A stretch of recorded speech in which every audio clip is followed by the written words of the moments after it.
Okay, we are 2 minutes into the session. I think it's a good time to start. Thank you very much again for joining this very important conversation. I'm Harjeet Singh, Strategic Advisor to the Fossil Fuel Non-Proliferation Treaty Initiative. I'm based in New Delhi, India, but right now connecting from Barbados, where I am for the Loss and Damage Fund Board meeting. This conversation is about Bangladesh leadership in a fossil fuel-free future and how Bangladesh can engage with the Fossil Fuel Non-Proliferation Treaty Initiative. We know that Bangladesh has been a leader demanding climate justice, and we all really admire how Bangladesh has led not only vulnerable countries in demanding justice, but also putting pressure on the developed world to do their fair share of action. And as climate vulnerabilities increase and we see that fossil fuel, which is responsible for the climate crisis, continues to go unabated, we have to make sure that we tackle the root cause directly, and where Bangladesh leadership again is going to be absolutely critical. So this conversation is going to be about Bangladesh leadership. And I'm very pleased that we have such an eminent panel, which actually doesn't require any introduction, but I'll still do as part of the formality. We have Liddy Nakpil, who we all know is the coordinator of the Asian People's Movement on Debt and Development, and she wears many, many hats.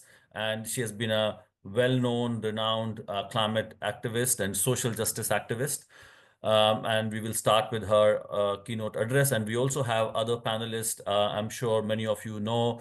We have Sharif Jamil, who is leading the work at the Waterkeepers Bangladesh. We have Barish Hassan Chaudhry, who is the Policy and Campaigns Coordinator at Bangladesh Environment Lawyers Association. We also have Farzana Farooq Zumu, who is again a very well-known young activist and has been a champion of the Fossil Fuel Non-Proliferation Treaty Initiative. We also have Sanjay Vashisht, who is the Director of Climate Action Network, South Asia.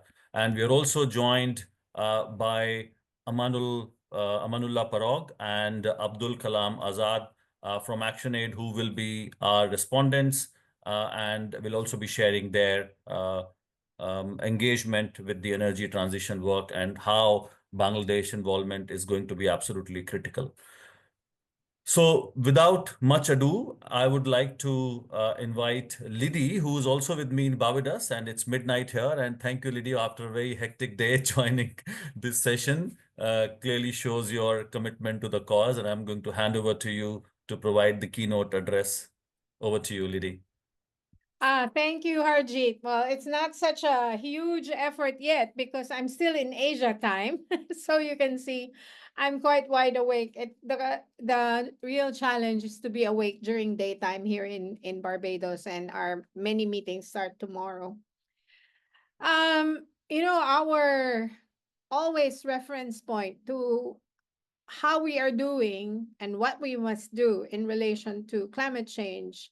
And of course, with that, the phase out of fossil fuels is always in reference to the climate Paris goal that is keeping temperature rise below 1.5 degrees. So that is the stated goal in the Paris Climate Agreement. And this is still the reference for the work of governments, of civil society, of many movements. But as Harjeet knows, earlier this last month, we had a really difficult meeting grappling with the fact that scientists are now telling us that in all likelihood, we're going to overshoot this. Or in fact, some other scientists are already saying we've overshot this goal.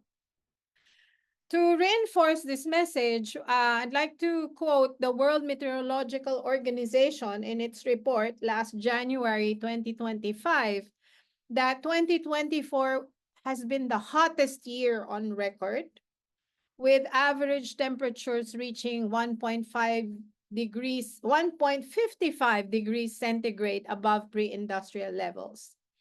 Of course, we know that the goal is referring to an average temperature over a period of time, not just for 1 year, because temperature does fluctuate up and down across several years. So you have to look at the average across a few years.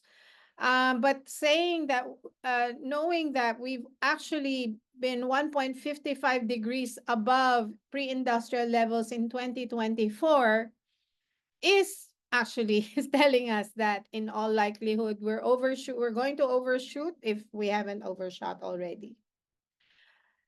In that same meeting, Harjit, if you recall, our colleagues also raised the point, is it really helpful to refer to temperatures? Because maybe for millions of our people, for the masses, temperatures don't, in this quantitative amounts in degrees don't really matter. But one of my responses to that is that for people like our people in the Philippines, and of course your people in Bangladesh and many parts of Asia, this references to temperature does matter because we have been part of the most impacted peoples by climate change. And so it's become, ordinary conversations among our people in communities. And they do know that for every fraction of temperature rise, we're talking about thousands of people's lives will be lost, billions of dollars worth of infrastructure, homes, crops, agriculture will be lost. Our ability to produce food will be further severely compromised. And our seas, our oceans, our land will be, suffering further destruction. So we do know how important it is to keep track of temperature and to use that as a reference, and because it's not an abstract thing for our people. And so this recent conversations have just really emphasized that we really need to do things as speedy as possible or as fast as possible, without, of course, compromising our goal of making the transition just and equitable. Because, if we're just going to speed things up and it's going to leave people behind or marginalize our communities even more in the name of, solving climate change, then we're not really solving anything, right? But speed is of the essence. And not just speed, I'd like to bring into this conversation also part of making sure that the process is just and equitable is to make sure the process, for instance, in particular, of the phase out of fossil fuels is well planned, well managed, which means we really need to bring in governments so that they are going to be responsible for making sure that it is fast, it's managed, it's well planned and well executed so that it can be made just and equitable and effective. And so we, even though there are so many signs pointing to how frustrating it is thus far, working with governments because they have been failing us thus far. That's why we're in this dire circumstances in 2025. We cannot but continue to challenge them, compel them, because we have no choice. They're the ones in power, and we can't wait for 2 more decades till people's movements take over governance. We need to compel and force governments to act quickly and in the next few years. So in this context, this is how I locate the importance of campaigning around a fossil-free future, specifically using a treaty as an instrument, campaigning for a fossil fuel non-proliferation treaty. And I emphasize campaigning because the value is not just in achieving the treaty itself. The value is also in the process of campaigning for one. So what we can achieve should not just be measured by, okay, so will this treaty succeed? Will we actually pull it off, right? Will we actually get all governments of the world to sign up and ratify a treaty, and how fast can that be? We shouldn't only look at it in those terms, but in terms of how this process of campaigning for a treaty opens a lot of doors, facilitates a lot of processes, and presents a lot of challenges and political pressure on governments who have to wake up and who have to act if they are to have any shred of claims at all of any right to govern. And so that's how I'd really like to emphasize how important it is to be talking about this now with our colleagues in Bangladesh and other countries. We also, of course, need to remind ourselves, and that's the reason why Harjit and I are here, that it's not just about mitigation efforts and phasing out fossil fuels. The fact that we are already in danger of overshoot, or we've already overshot that Paris goal and now having to move the goalpost to an even more dangerous level of maybe 2 degrees, reminds us that we also have to work twice as hard as we have been working on adaptation and building resilience and addressing the threat, the greater threats of loss and damage. So um, we need to remind ourselves there is that mitigation, the fossil fuel phase out that we need to do fast, which is has to be twinned by acceleration of renewable energy systems development. We don't want to tell our people give up on fossil fuels and then we don't have any response to okay, what energy will they be using, right? Especially in Asia where there's a huge energy deficit or energy poverty, and then of course facing loss and damage. So with that, I don't want to prolong it anymore. We have a wonderful list of speakers and they should have as much time as they need to explain and to be able to express their perspectives and views on this. And I'd like to also apologize. I won't be able to stay with you for throughout the whole process, but I really wish you a most productive discussion. Thank you. And I don't know, is it a good morning to you all? Here in Barbados, it's a midnight. Okay. Thank you, Arjit, and Thank everyone. you. Thank you so much, Liddy, for setting the context so brilliantly and particularly highlighting the role of governments and the importance of campaigning and the work that is required across the spectrum. And that is a lot more important for a country like Bangladesh. As I said in the beginning, we know Bangladesh as a leader in the climate response arena, talking about adaptation and loss and damage. And time has come where Bangladesh also talks about how we phase out fossil fuels. So you're right, we need to look at all three pillars of climate action now, and all countries have to step up and start looking at the cause of the problem as well as the consequences.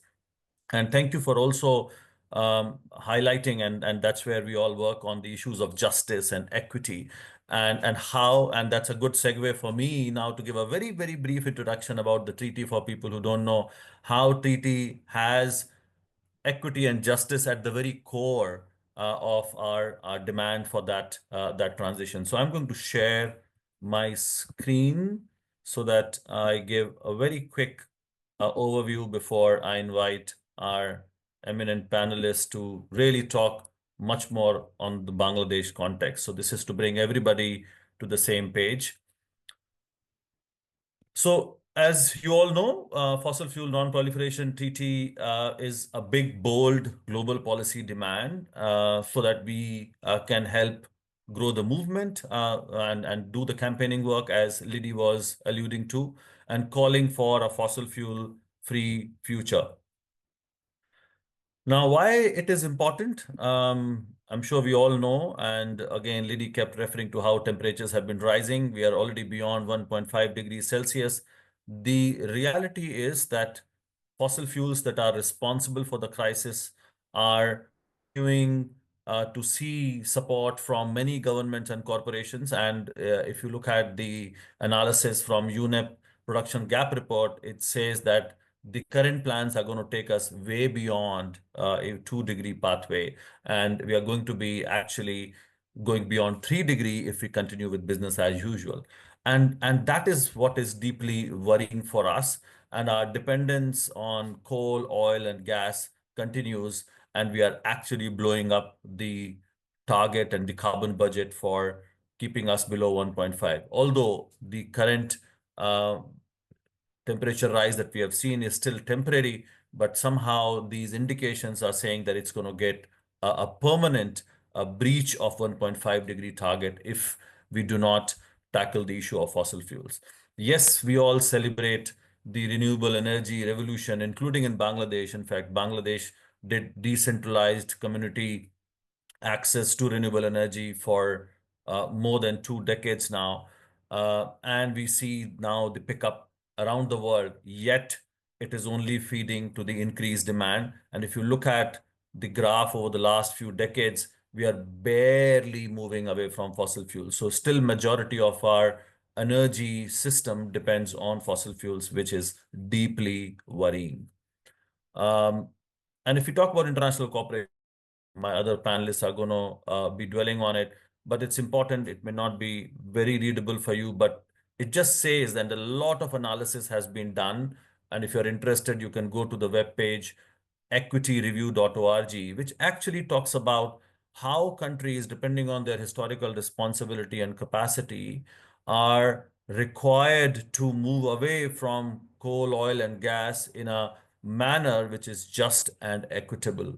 And then countries who are historical polluters are supposed to provide financial support, which hasn't happened sufficiently. And that's why most of the developing countries are stuck with fossil fuels exactly for the reason, because they are dependent on coal, oil, and gas for energy, for jobs, for revenues. And if we do not have any agreement on fossil fuel production, the risks are many.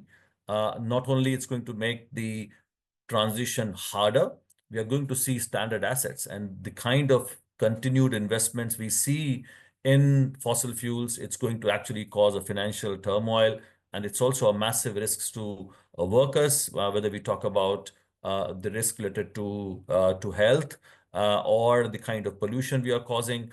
It's also going to delay renewable energy expansion, which actually saw some great momentum, but again, we are not able to bend the curve of the use of fossil fuels, which also means that it's going to delay the energy and economic diversification that is required in all the countries, particularly the ones that are producing fossil fuels. And we see that if that continues, it will consolidate the power of pro-fossil fuel political constituencies, and it's going to really lock us in various risks that we are already seeing in terms of technical, economic, legal, and political. And we are already hearing voices that just because we have not moved away from fossil fuels, and fossil fuel companies are now pushing for geoengineering, or what we call dangerous distractions, so that they can continue with their business of fossil fuels. And we are already beyond 1.5 degree, and if we are going to go way beyond that in terms of temperature rise. We've been now hearing from the International Energy Agency that there is no investment required in new fossil fuel supply if we really want to be consistent with our net zero pathways. We see champion in our United Nations Secretary General, Antonio Guterres, who is saying that it's, if we continue to invest in fossil fuels, it's actually not just a moral but economic madness. And when we talk about Paris Agreement, which does not even mention coal, oil, and gas. And the same situation was way back in 1992 when we got the convention. So after 30 years, we did see a brief mention of fossil fuels, first at COP26 and then at COP28, where we did agree to transition away from fossil fuels, which was historic, but really not sufficient. And now, after one more COP, and as I would say 1.5 years have passed, we have not seen any concrete steps taken by the governments where they are to fossil fuel expansion or showing signs of really the kind of transition that is required. Now, this treaty, this demand has been coming from Pacific nations and vulnerable countries for a very long time, going back to 2016. And since then, as I said, we have only seen barely a reference in the UN climate change system. And as our founder and chair of the Fossil Fuel Treaty says, this is the first time negotiations have mentioned, and it took 28 COPs, but really it is not helping us move away from fossil fuels. And that's exactly the reason we need a treaty that can look at the issue of fossil fuels far more comprehensively. We have to achieve a just transition, which helps countries move away from fossil fuels and provide them technical and financial support. And we need to make sure that we stop expanding further any and making new investments in coal, oil, and gas. And we have to make sure that we have a fair and equitable phase out of fossil fuels. So countries who are most responsible have a larger share of responsibility. And these three pillars really determine the core of the fossil fuel treaty that we are demanding. I'm not going to go into a lot of details, but just to let you know that a lot of analysis was done to look at other treaties, such as Montreal Protocol or Prohibition of Nuclear Weapons or Mine Ban Treaty, which actually indicate that we have a very strong case to push for a treaty, as we have seen a lot of momentum, which I'll briefly talk about. And at this moment, we have not only been able to build a movement, but also the kind of engagement we have seen from governments to support the process. And we are already at a stage where we are discussing various kinds of multilateral processes to start a formal negotiation of the treaty. So we have 16 nations who are publicly supporting and joining the discussion how this treaty can be crafted, from Vanuatu, Tuvalu, Micronesia, Bahamas, and recently we had Pakistan from South Asia. We also have about 4,000 civil society organizations from 118 countries who support this demand. And you can see that we go way beyond that. We have 10 indigenous nations. We have got 118 cities and subnational governments. We have got now more than 1 million individuals, 800 parliamentarians who are calling for a fossil fuel free world. We also have 3,000 plus scientists, 25 banks, and 600 plus faith institutions. So really a widespread support that we are getting to call for a fossil fuel treaty. And beyond the campaign, we have also been working on knowledge generation, working with policymakers, working with experts and scientists to actually help make that transition. And we are developing various products to make a point that how this transition is possible and what are the challenges that we are seeing which need to be addressed. These are our partners. You already heard from Lidi APMDD. We also have Climate Action Network South Asia, and you'll hear from Sanjay Vashisht soon. And we also have various other chapters of CAN and Green Faith, and from national, international organizations and regional who are our core partners. And we're also supported by World Health Organizations and Amnesty and 350 and Extinction Rebellion, Friends of the Earth, and so many. We have been getting quite a bit of coverage in media, and which also shows that how the idea has arrived. And we have Nobel laureates, more than 100 Nobel laureates who supported. And I must mention, as we are talking about Bangladesh, that Professor Yunus was very much part of the initial support that we got as he's a Nobel laureate. And now he is head of the government. So it's really important for us to get Bangladesh support this treaty formally. We also have a lot of champions, including Ban Ki-moon and many well-known activists from around the world. We also have World Health Organization, European Parliament, and many youth activists. And I also mentioned about the parliamentarians. So I'm going to stop here to allow space for interventions from our other panelists. But this was just to give you a flavor and a brief background of what the campaign is. I hope that was useful. I'm now going to start calling our panelists.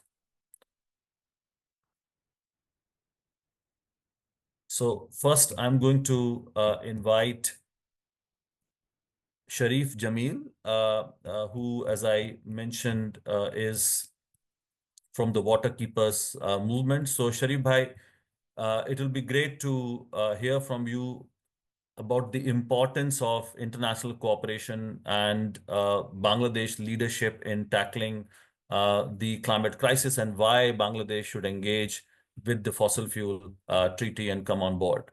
Over to you, Sharif Bhai. Thank you so much, Harjit. And Uh, all of the panelists and participants, very good morning and good evening to everyone, wherever you are. Most of them are from Bangladesh, so it's morning here. First of all, I want to pay my solidarity with the people of the Palestine. Today is a global strike going on, and what is going on is also nothing beyond the aggravation of climate crisis.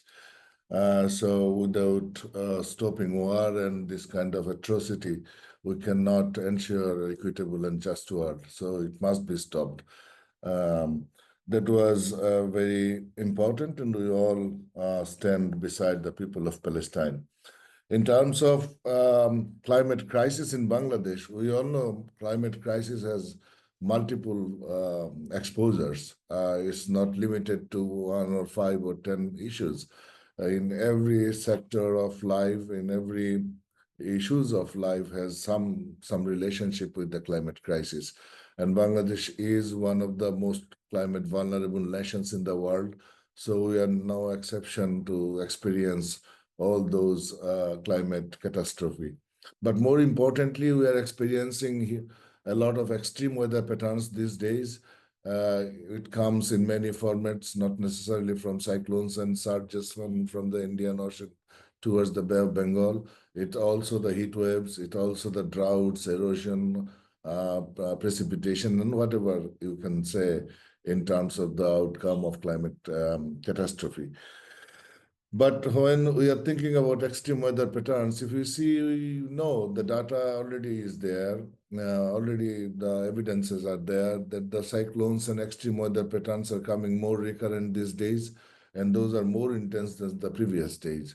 It's a densely populated delta country. So when an extreme weather patterns hit the country, it creates humanitarian catastrophe. So whether you are saying about cyclone, whether you are saying about salinity intrusion, erosion, drought, groundwater depletion, whatever, displacement, everything actually needs us to address it right away because that puts us in a humanitarian catastrophe. So adaptation is a very, very, you cannot avoid it. Whatever budget you come up with in the fiscal introduction, you cannot bypass when the crisis hits the land. So adaptation is a very important issue where a country like Bangladesh does not have that capacity to handle all these things. You can see the earthquake in Myanmar. You can see even Thailand. What capacity do you have to face this kind of tremor when it suddenly hit? So natural disasters in countries like Bangladesh is something that requires global attention and global collaboration and cooperation, which is an international issue we need to look at when we are discussing about the climate crisis and climate mitigation, adaptation. Uh, but at the same time, we need to stop this going on forward. You already mentioned, and Lady was also mentioning about the global temperature rise. We already crossed the boundary that we were expecting during the Paris conference, let alone the previous discussions. So if we want to stop it, we need to protect the global heritage like Sundarbans, World Heritage Site. If but we are not. We have to put attention on the mitigations. There are Sundarbans in Chakoria in Cox's Bazar. We call it Chakoria Sundarbans, but you will not see anything right now there. There are mangroves that we call locally parabon, but those are being chopped down to expand fossil fuel industries and setting up coal plants, setting up new LNG terminals and all these things. So we are actually the development paradigm we are experiencing in Bangladesh are actually further aggravating the situation. We say we need to get away from fossil fuel, but we are fueling the fossil fuel industry way more than other countries.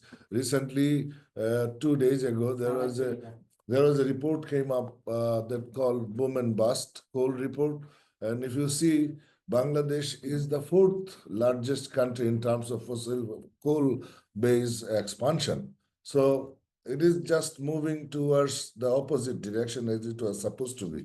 And let's not discuss about reparations. It's already, the term is manipulated after the Dubai conference. You know, they came up with a Northern Community new term, FRLD, funding for responding to loss and damage, which is just just for ignoring the historical rights of these vulnerable nations who have been suffering from these damages that caused by their global north for their own development of economy and lifestyle. So what I want to come up to the topic I was given to discuss, which is global leadership of the North are actively trying to uh, do things that is adverse to the reality, and that is what they are supposed to do.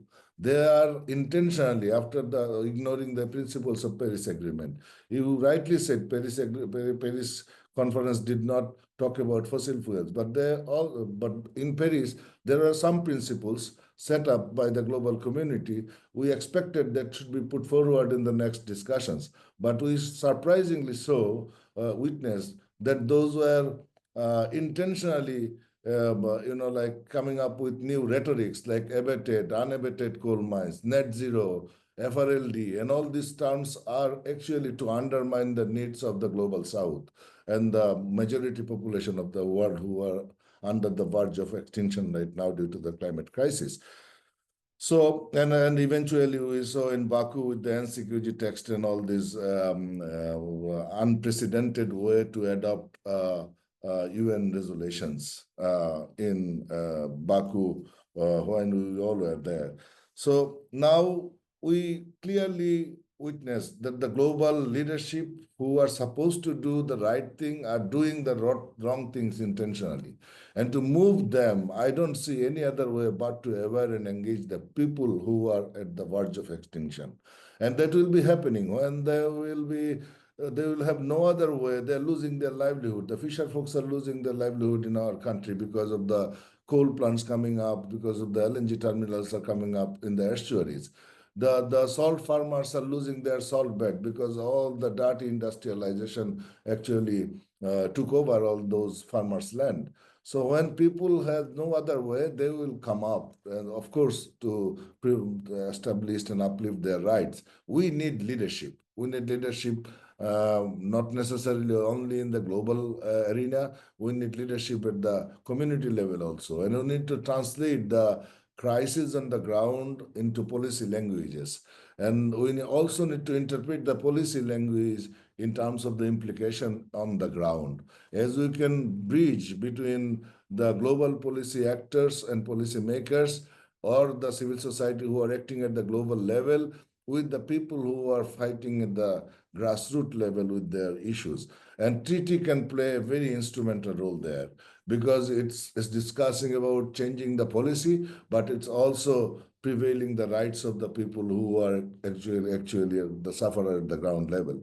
So that is amazing that our chief advisor, before he was appointed as advisor, actually signed the treaty. And a lot of civil society leaders are in this country and organizations who are actually fighting against fossil fuel. We need to unite them, educate them, engage them, and then treaty can be taken forward at the community level, at the CSOs level, at the national level, and the way we can also take issues and stories from the ground that can actually engage the global policy level at the global arena. And to get the leadership, of course, we have leaderships at the global level, regional level, but there are many efforts and initiatives who are not coordinated well enough. So we need to identify all those pressure points, all those organizations and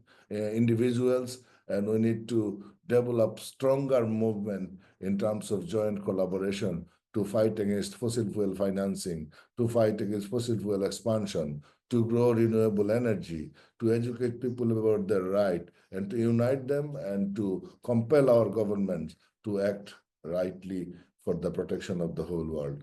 Thank you so much for giving me the space.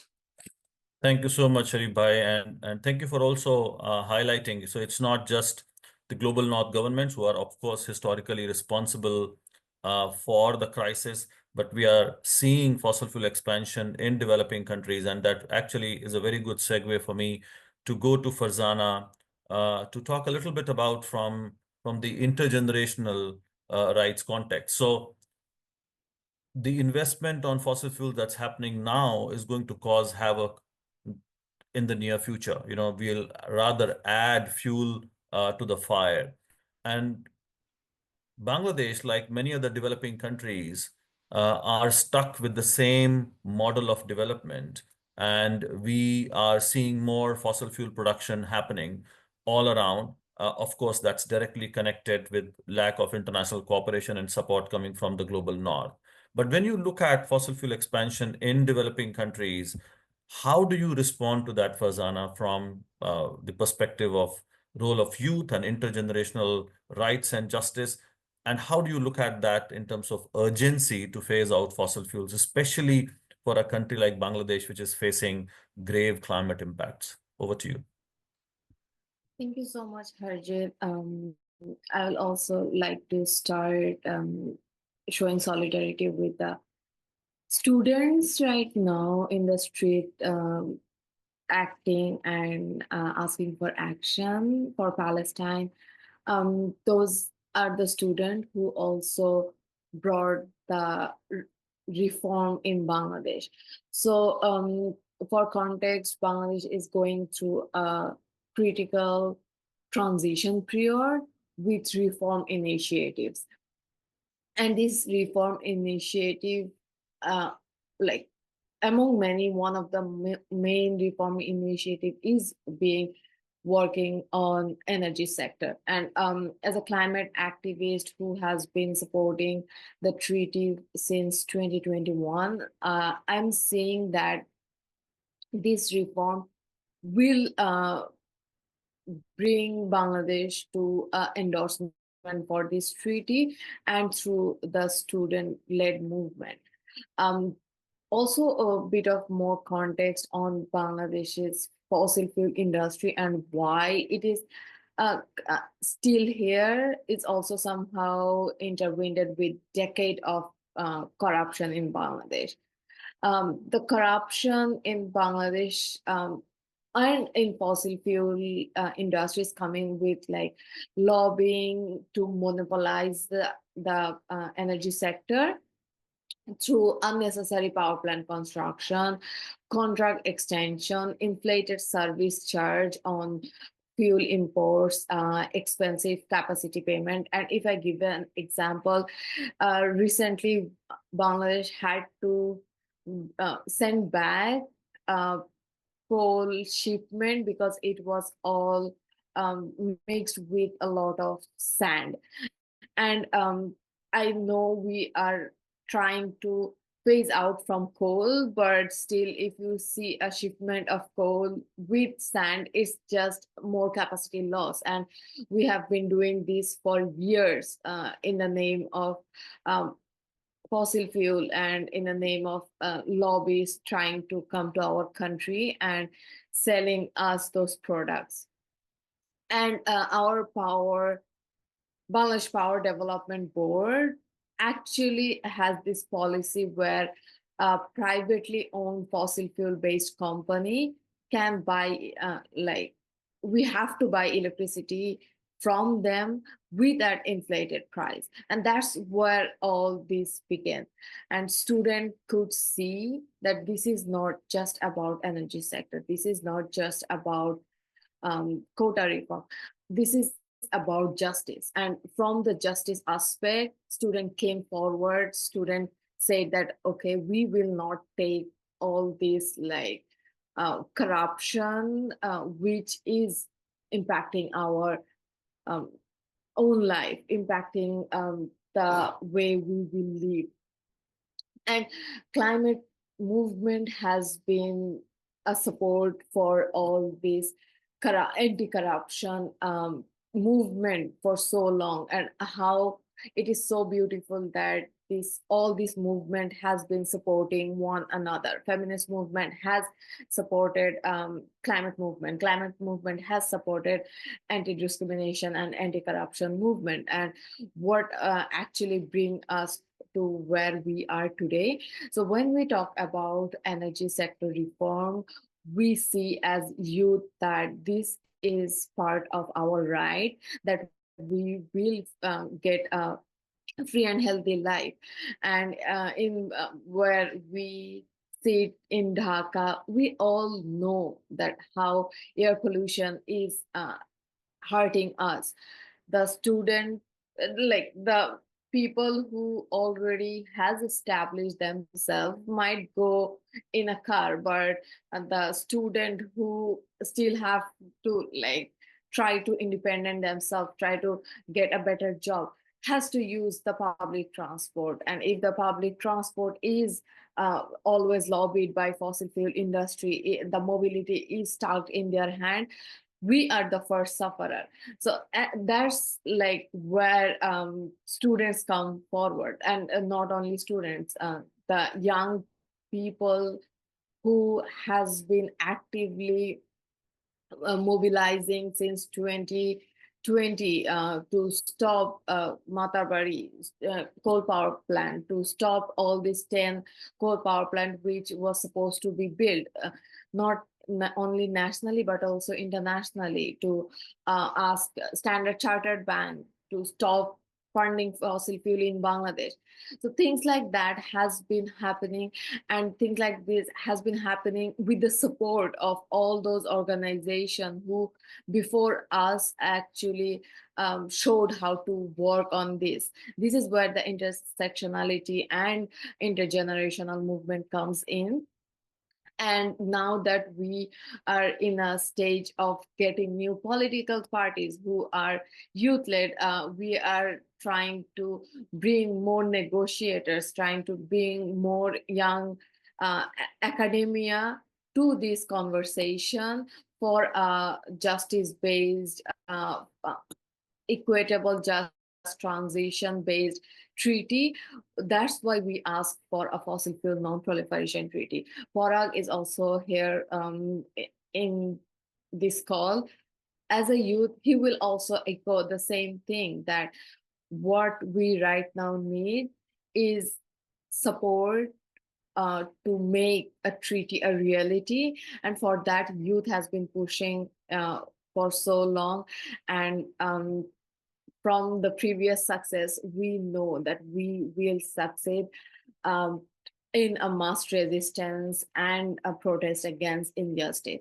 So yes, we will work until a treaty is a reality. Thank you, Harjeet. Thank you so much, Farzana, and you covered a lot of ground in terms of what the core challenge is, and how we need movement led by student people to really drive the whole economic change that is required, and where we are still stuck with the extractive model and how it is causing more problems. I would like to now bring in Barish Hassan Chaudhry, who, as I mentioned, is with Bangladesh Environment Lawyers Association, BELA.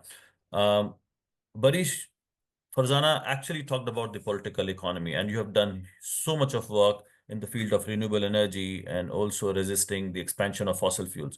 It will be great if you can connect the dots. On one hand, we have seen Bangladesh leadership in the renewable energy, yet we see fossil fuel production increasing. How fossil fuel industry is hampering the transition? Do you see this paradox, or what the challenges are? So over to you. Thank you, Arjit. Thank you for organizing this webinar, first of all. I think it's an important topic at an important junction.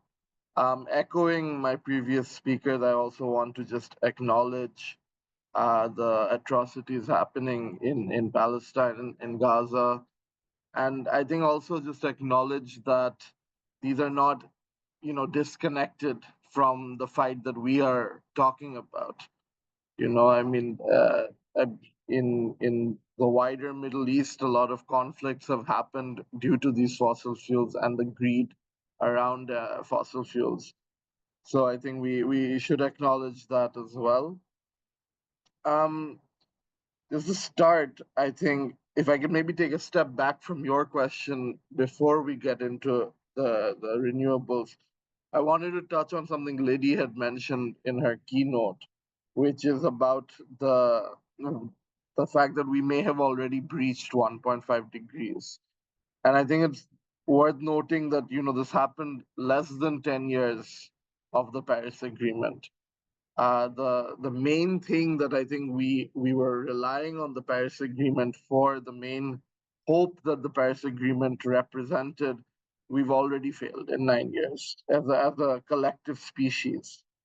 And I think that's one of the reasons why this initiative, the Fossil Fuel Non-Proliferation Initiative, is so important, because what we've seen is that the current international framework around climate change is woefully inadequate and is failing due to many reasons, which we don't need to get into all of those reasons right now. But I think it represents that there is a need for a space to focus and talk about fossil fuels and phasing out fossil fuels, which is not being provided under the UNFCCC framework right now.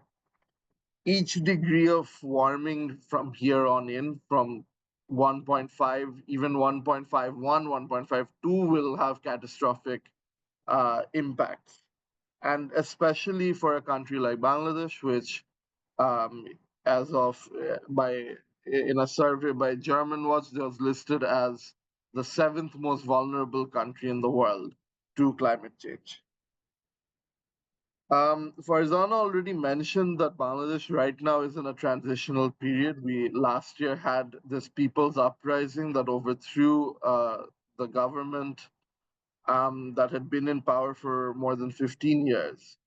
In those 15 years, one of the big credits that that government took as part of its development agenda was increasing our electricity supply, increasing our capacity. Before 2009, there was a lot of problems with load shedding. That problem has since become much more minimal.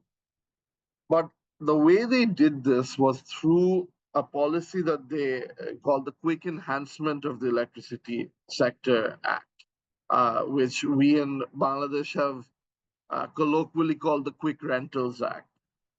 This allowed the government to provide licenses and provide approvals to unsolicited power projects. Basically, the government does not have to tender these projects. Any independent power producer can go to the government and say, listen, I want to build a gas power plant. It'll have, so and so megawatt capacity. And I want to make a deal with you because they are the sole provider of electricity, the government in this country, the sole buyer. So I want to make a deal with you about how much, at what price you're going to buy this electricity at. And this allowed them to very quickly increase the number of power plants, the number of producers in the country, to the point now where we actually have a big overcapacity problem, which our peak demand in the summer is around 17, 18,000 megawatts in the whole country. And we have a demand of over, I assume now has touching 30,000 megawatts. Well, what we're doing with these idle power plants is we are providing them with the capacity charges. And the government is spending millions and millions of dollars every year on these capacity charges. So as we were talking about this people's uprising last year, I think it's also worth acknowledging again that one of the main reasons this happened, this dissatisfaction that happened with the previous government, was because we were in a cost of living crisis that this government was not acknowledging or not being able to solve. And this cost of living crisis was really coming from the fact that in 2022, when this Russian invasion of Ukraine happens and globally LNG prices skyrocketed, Bangladesh was deeply affected because we were relying on the spot market purchases of LNG, and for 10 months could not actually afford to buy any more LNG. So we had all these new shiny gas power plants that have been built in the last 10 years that were not running.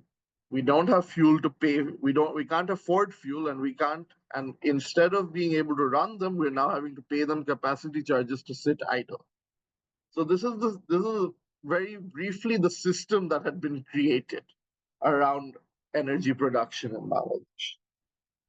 The flip side of this is with the renewable energy. Our government has traditionally very much been, promoting that, okay, we've done 6 million solar home systems through the 90s. We, are a champion of renewable energy. We're not. This is a very simple fact. We are not a champion of renewable energy. What we had was a good program in the 90s that has since become obsolete. And what we've had over the last 15 years is a deep political unwillingness to transition to renewable energy. We've seen sort of bright sparks. I mean, you mentioned yourself, Dr. Mohammed Yunus is a early time endorser of the Fossil Fuel Non-Proliferation Treaty Initiative. Our previous Minister of Environment, Mr. Sabir Hossain Chaudhry, had also endorsed the initiative, but this has not spread through the government. This has been an individual efforts. And I'll give you just one anecdote. In Baku, I was talking to someone from the Bangladesh Foreign Ministry who was saying that this fossil fuel non-proliferation initiative, this is not as innocent as it sounds. And I said, how so? And he said, how will we run the country if we shut down all of the fossil fuels? If we shut down all of our coal plants, how are we going to run the country? This is a way of underdeveloping our country. And I thought it was very interesting to hear that insight from someone in the foreign ministry, because I think it means that there's a lack of understanding from the government, the simple understanding that they need to have, or even the trust or the faith is not there. The second part is that there may also be a lack of communication from the initiative office. Harjit went through and mentioned about the just transition aspects, but I think those are the aspects that have to really come to the fore to convince developing countries that to break out of, because this development agenda, again, Sharif Bhai and Farzana have both mentioned, this development agenda is so entrenched in their thought process. The fact that we have now reached a technological place in our progression where it is possible to decarbonize, at least to some degree, development has not yet set in with the bureaucracy, has not yet set in with these governments. The one thing that we always hear when we are advocating for renewable energy, especially solar in this country, oh, we don't have enough land. But this is a very simplistic, this is a very easy way to dismiss these problems.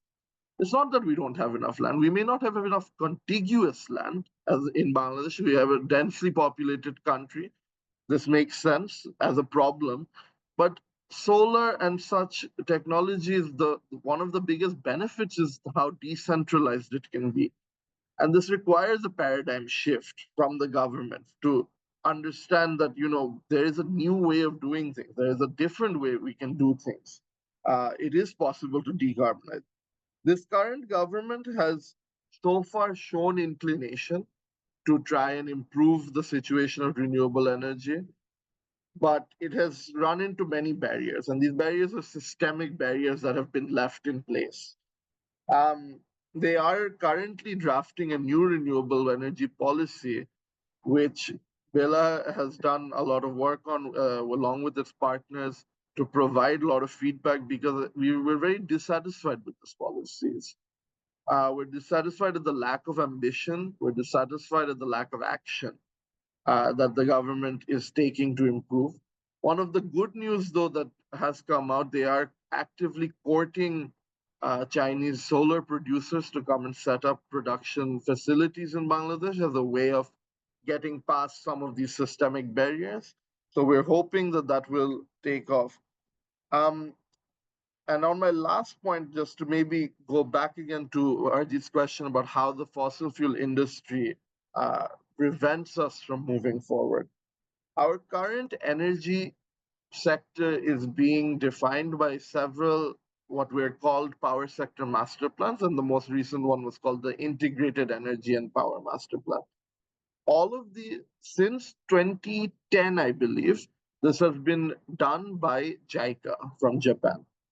And the most current iteration of which, sorry, the second to last iteration, the one from 2016, has basically is what got us into this 10-year trap of building coal power plants in the late 2010s and early 2000s, most of which finally had to be scrapped because there is no investment. Globally, we're moving away from coal. There has been a big shift, yet Bangladesh continued to pour money into building new coal power.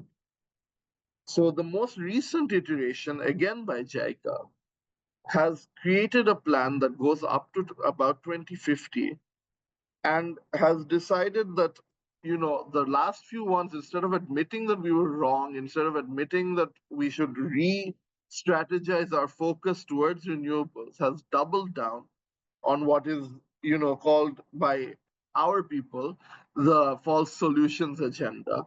And they have pumped this plan full of things like hydrogen, ammonia co-firing, CCS, anything that will extend the life of the fossil fuel industry in this country. And I think this is something very worrying. There have been a lot of attempts to try and now fight back. JICA themselves have said that we will revise this plan after the backlash, and there is a current court battle happening about whether we will revoke this plan entirely or not. But this is, I think, emblematic of what we're talking about. You know, our entire energy sector master plan is about keeping fossil fuels going, and it's not even being designed by us. And I don't think this is a unique problem in the developing world. I think we see this whether it's directly through fossil fuel companies, whether it's directly from foreign governments with interests in preserving fossil fuels, bullying developing countries into investments, into extending the life. And I think it really requires this change of paradigm, change of imagination to imagine a decarbonized development, which is what I think we are now trying to push. This is one part of pushing that is through this initiative. So yes, I think that's where I will end. And I see Shibayan has already put our renewable energy policy feedback in the form. Thank you, Harjit. Thank you so much, Barish, for really unpacking some of those challenges that we are facing, and particularly highlighting we all stand for Palestine. And as you rightly said, and as other speakers, it's not a distinct or a standalone issue. It's connected with the larger crisis that we are facing in terms of inequality, injustice, or the debt crisis, or biodiversity crisis. These are all connected, and we need to look at it much more systemically on how we are going to really change, and particularly the financial sector, which is again providing resources to the fossil fuel industry to not only survive but thrive when we know that economics is not on their side. We are on top of the hour. I must tell our participant that this webinar is for 75 minutes, so I would request you to stay on, and we hope to have also a chance for quick reflections. And I'm now going to invite Sanjay Vashisht, who is the Director, Climate Action Network, South Asia. And Sanjay, you have done decades of work in the region, not only in South Asia, but also globally. You're also in the steering committee of the Fossil Fuel Non-Proliferation Treaty Initiative. It will be great to hear from you on how Bangladesh's engagement with the treaty can build momentum for a movement that's already on. Despite the challenges that we have heard, we do aspire for a fossil fuel-free South Asia, and you have been working with countries to enable that just transition that is required, and that's part of the core demand of Climate Action Network South Asia. So over to you. Thank you. Thank you, Harjit. I think, as you rightly said, movement is already on. And I think what we need now is a leadership. because it's the movement, it's the outcome of a movement. Basically, you need a movement to convince people. But this idea has already been planted. Bangladesh energy mix is around 44% from natural gas and 24% from coal. But then Bangladesh is also committed that they will add 16% renewable energy by 2030 and 40% by 2041. So that shows that idea has already been planted. There are efforts being done. And now we need leaders to operationalize it step by step and basically address the questions that foreign ministry person asked Barish. That, we are not talking about shutting down thermal power plants tomorrow. It's a gradual process. We need to make sure that energy security remains the first priority, and then slowly and slowly we start shifting. It's like shifting from one bus to another when they are moving together. So we are not losing the momentum, but we are basically adding to the momentum, and we are getting ready for the future also. I think this generation faces the challenges 2 or 3 generations back they faced. That was a time when transition happened from wood to coal. And that was also a time when those who embrace coal or a new energy source at that point of time, they are called developed countries today. Industrial revolution took place there. They basically accelerated their development also. And that is one reason why we need leadership in South Asia to make sure that we get benefited from this new opportunity of transition.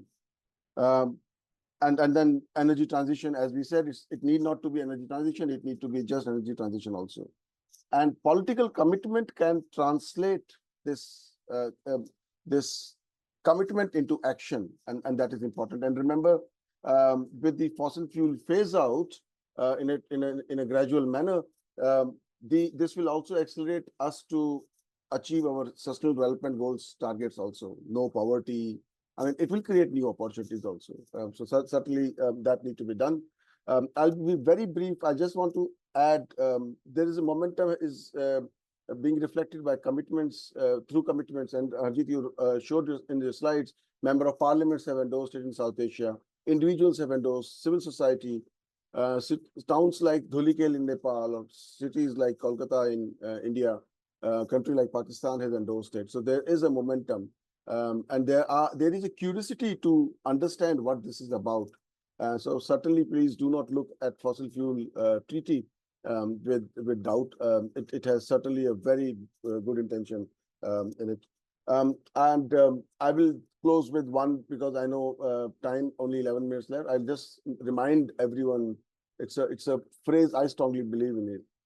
What Bengalis think today, South Asia follows tomorrow. So please give us leadership so that we are ready for future. Arjun.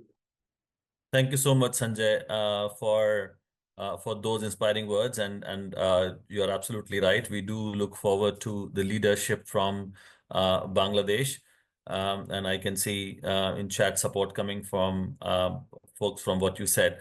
So and thank you for also highlighting the need for the political commitment, which is there in paper, and it's time now to start operationalizing. And also referring to the point that Barish made, some people think that this is some conspiracy to keep developing countries where they are, and it's also connected to a question that came from Avinash. If I can read that.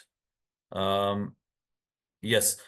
Before I bring in our respondents, I can quickly respond to that question, and I also request participants to put their questions in the QA section or in the chat.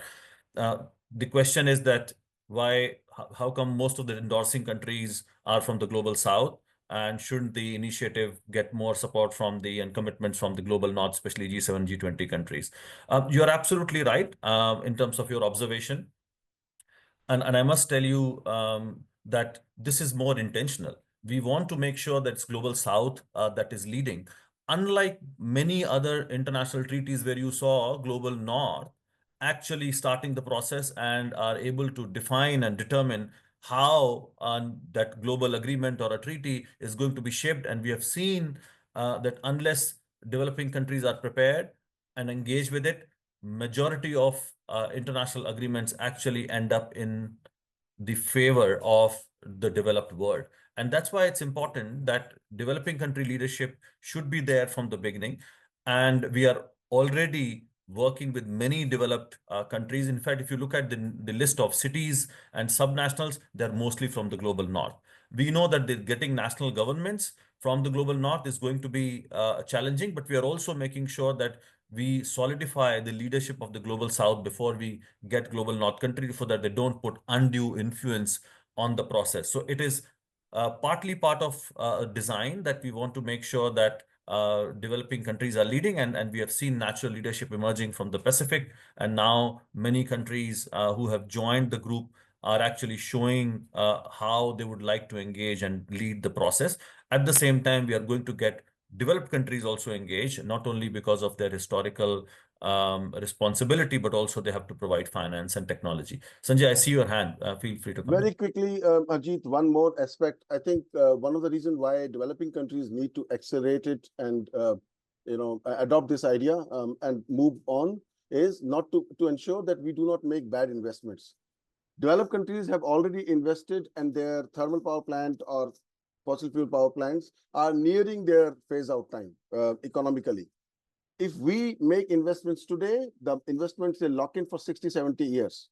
And in next 30 years, maximum 30 years, if we go slow, these investments will become bad because they will not be able to recover the cost, and then they will also they need to be phased out because of economic reasons. So that's also one reason not to make bad investments.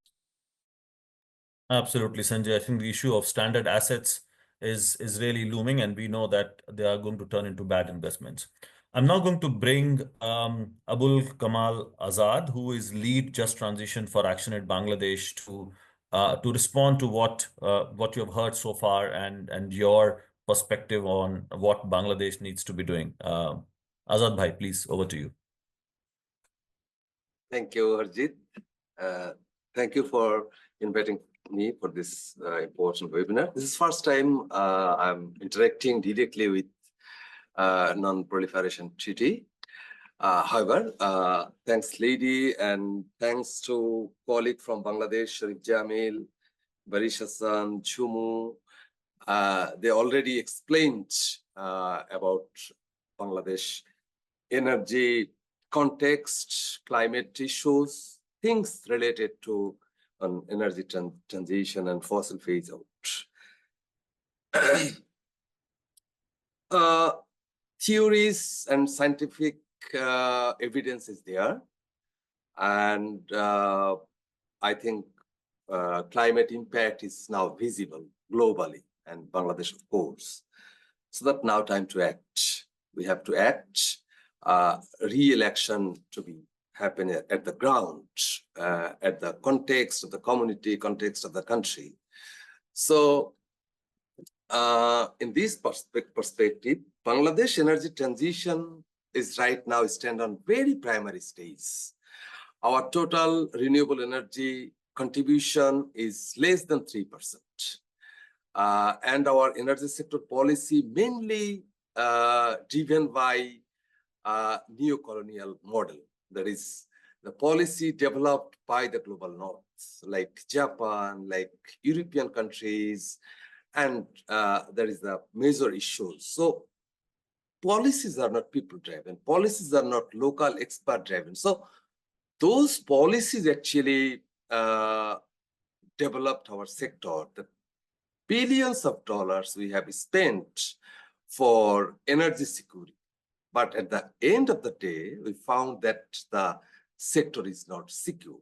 After just started the Ukraine war, within 2 months, our sector is getting completely like severe problems. So cannot able to continue because of the global energy price increase.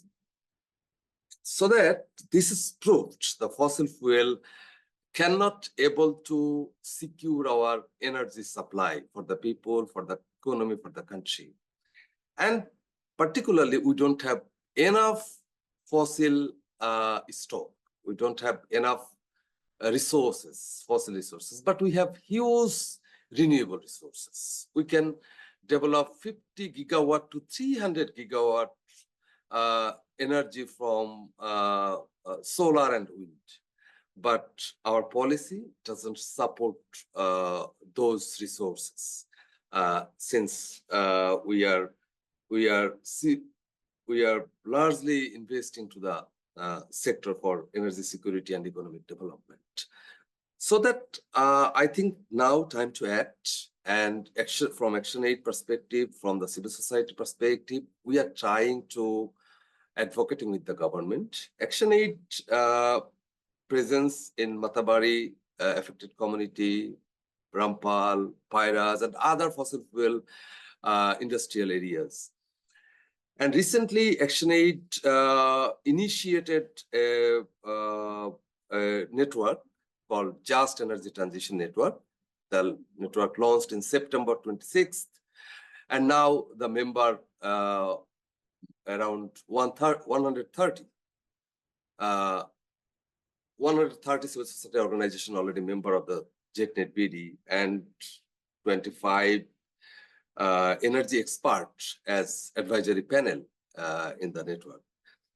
So I saw that people are highly interested about energy transition, and they are want to talk, they are want to interact to change our energy sector and really ensure our energy security. I mean, we are now talking about energy sovereignty. So, for example, we are importing energy, electricity from India. So, you know, Adani. So recently, Adani threatened us if we do not able to pay their money, they cannot supply electricity. So those model really doesn't work. So we have to develop our own electricity that only can able to use by renewable energy. So our policymakers clearly the learning they need to understand, and they use by the policy. However, we see the recent changes by the interim government. They have cancelled the Quick Enhancement Act. They have revised the Bangladesh Energy Regulatory Commission Act. That is another important act for the energy transition in Bangladesh. And recently, government drafted a renewable energy policy for public opinion.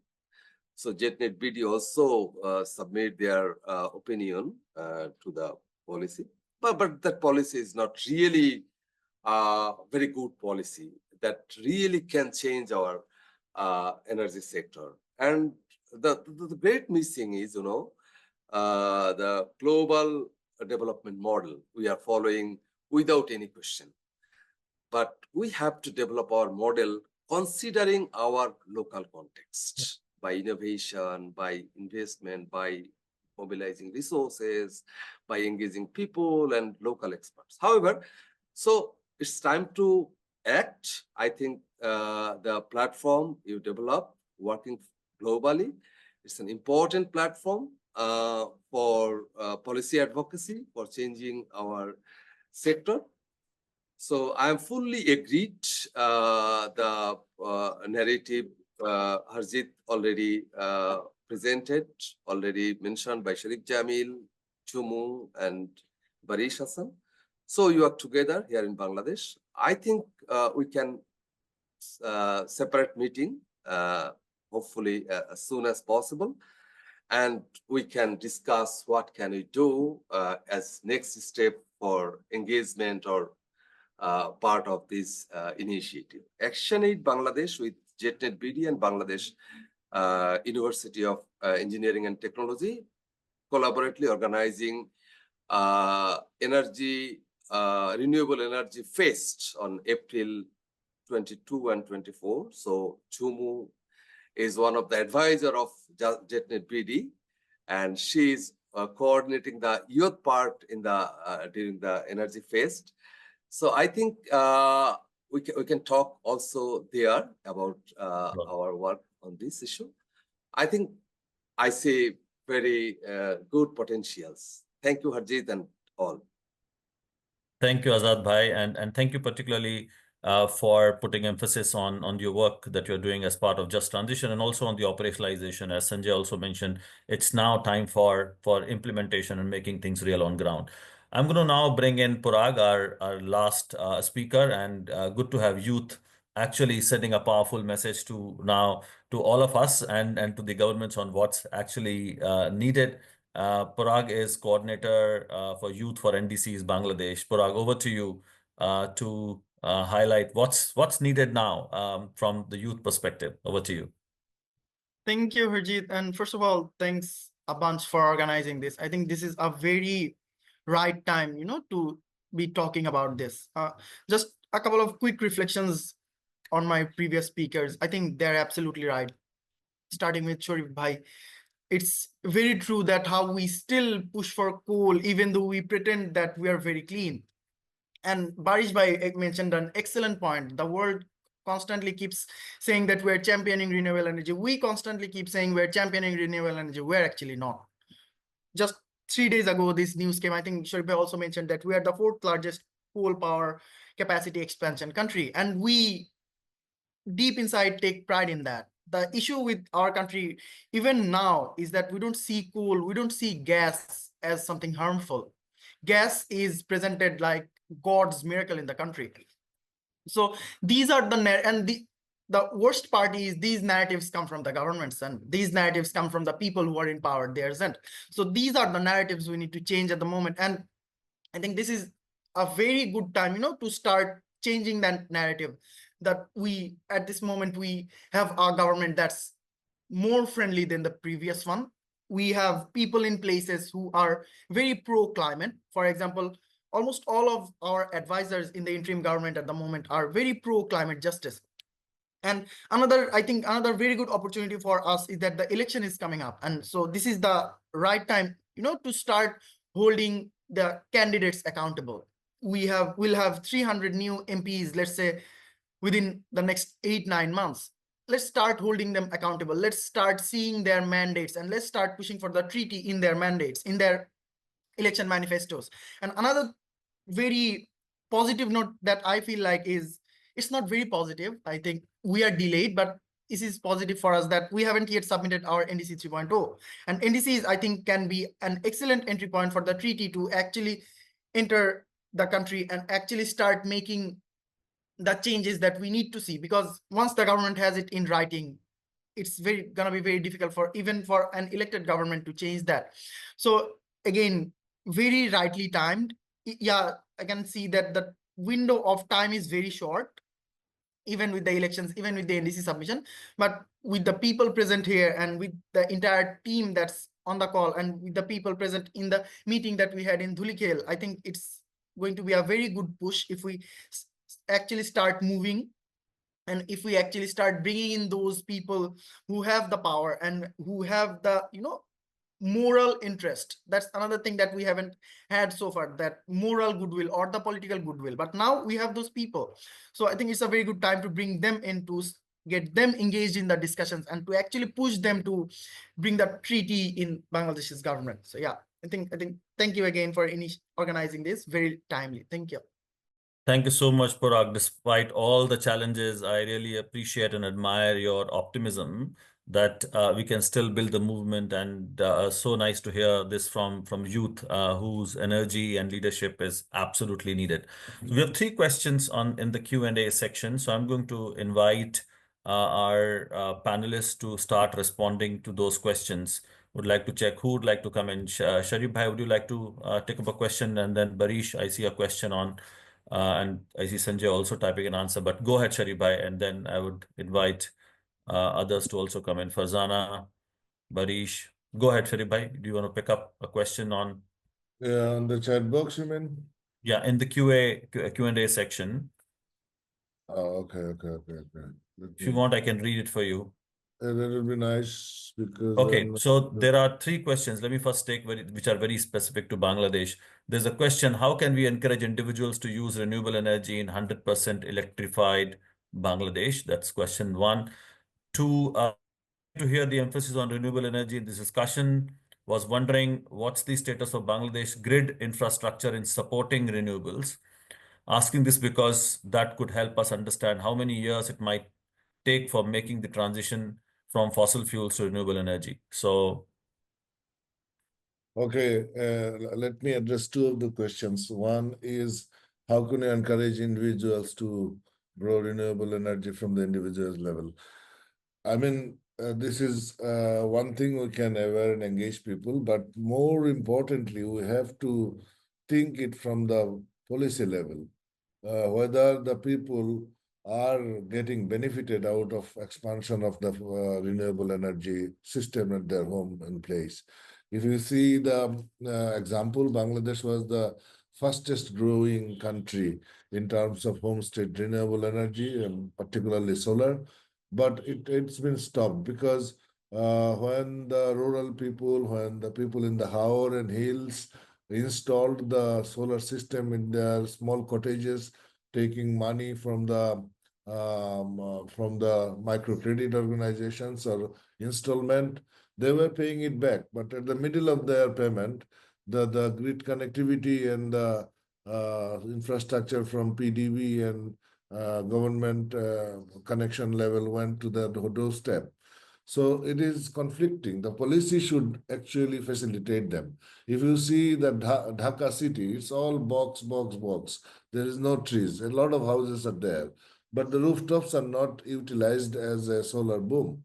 But if we could give the grid connectivity, if government can purchase power from them, or if they can give any incentive, then they could come up with. There is no renewable energy equipments in our country that can be reliably or low cost purchases available.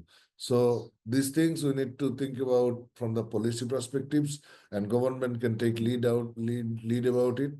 Unless and otherwise people are not seeing the benefit out of it, then they will not go for it as a encouragement for renewable energy growth.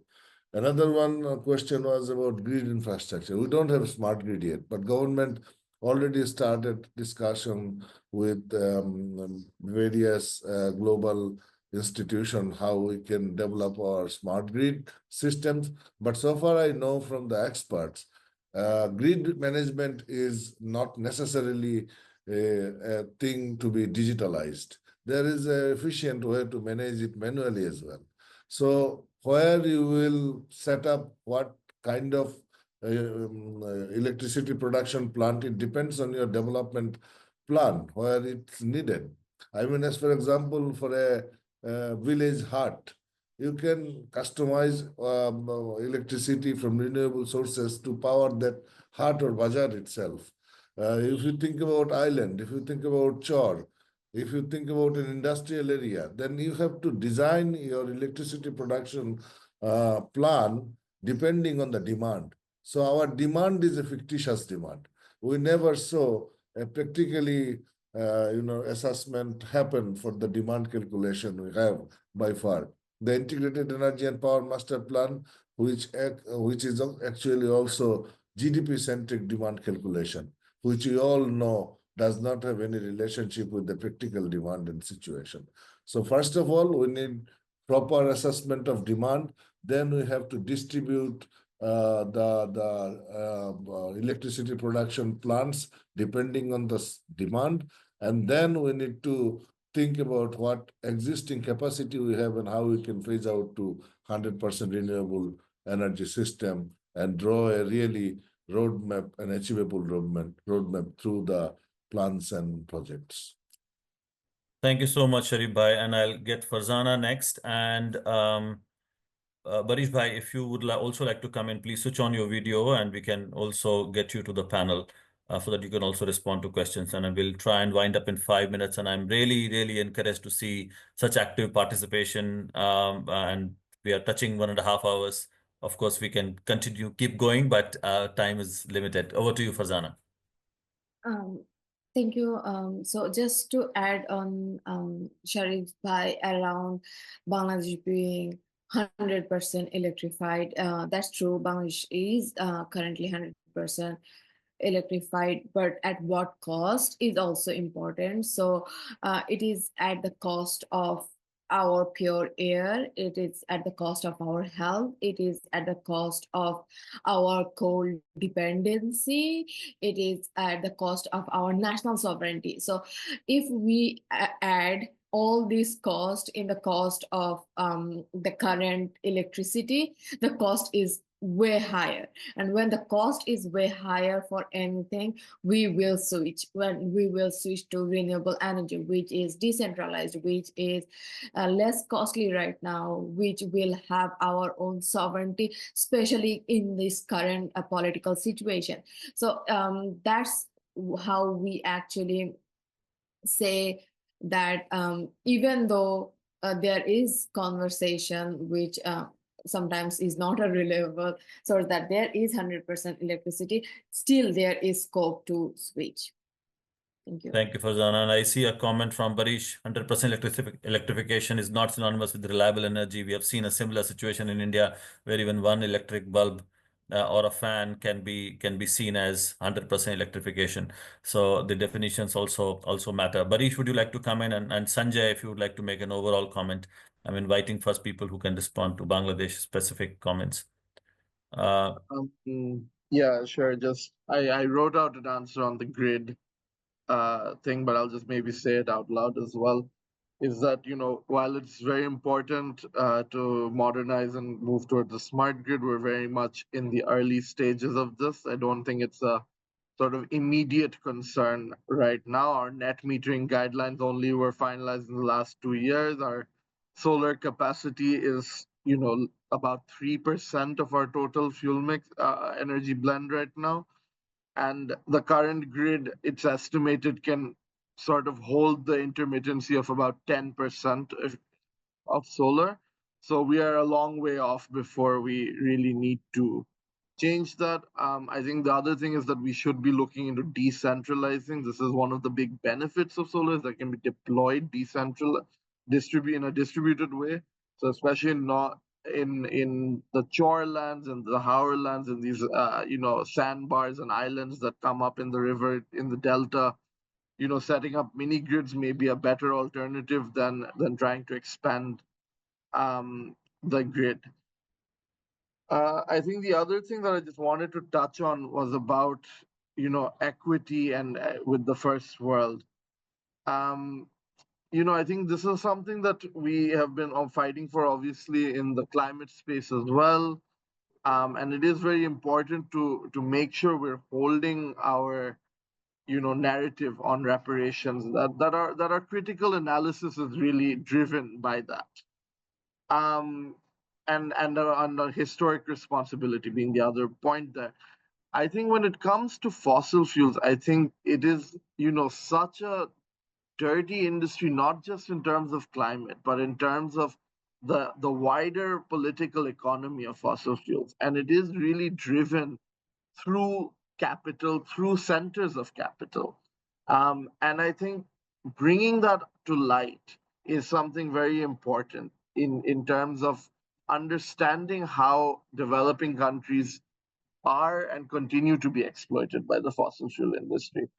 I think just, you know, one small example of this is that I was at the plastics treaty in Korea. Farzana was there as well. And I think you could see that plastics is not necessarily, you know, I guess the first stage of where you think about the fossil fuels, but it is where the hydrocarbon industry is transitioning to. And we saw the dirty tricks that certain countries were pulling to try and stall negotiations, to try and stop negotiations, and how they can preserve their, you know, their hold on capital. So I think that is something very important for us to acknowledge. Yeah. Thank you so much, Barish. We are absolutely out of time, but I see Azad raising hand, and I would like to check if Sanjay, you would like to make a quick comment. And to your point, Barish, yes, fossil fuel industry is looking at plastics, also fossil fuel fashion, which is very important for Bangladesh. And let's not forget the fertilizer industry, which is also dependent on fossil fuels. Azad, I'm going to give you 30 seconds and check. Sanjay, if you want to come in, 30 seconds to you, and then I'm going to wrap it up. And I'm really inspired to see such interest. Please go ahead. just for information, that ActionAid developed 8 model for solar powered devices we are providing to the community. That is very popular model at the community level. Those can be a alternative. So that I want to say that we have to think innovative. It is not traditional way to transition. Transition is not the old-fashioned, old model of the development. We have to think innovative. So that's I want to talk about grid and individual or 100% renewable energy reach out. Thank you. Thank you so much, Azad Bhai. Sanjay, Te- any 10 quick seconds. I think comments? Go one, ahead. I just want to remind everybody that this treaty initiative is not to create a treaty, but demand a treaty need to be created. So that's that. So just remember, when we develop our expectations from this, I think we should demand that countries should come together and form a treaty. That's one. Second, it's 1:30 a.m. in Barbados. Arjit, please go and sleep now. Thank you. Thank you, Sanjay, for both of your comments. You can see we feel like we are sitting in South Asia and equally energized, as I said, with so much of interest coming in. So thank you very much again. I'm not going to take any time and try and cover the points which have been brilliantly covered by our very renowned and experts who joined this panel.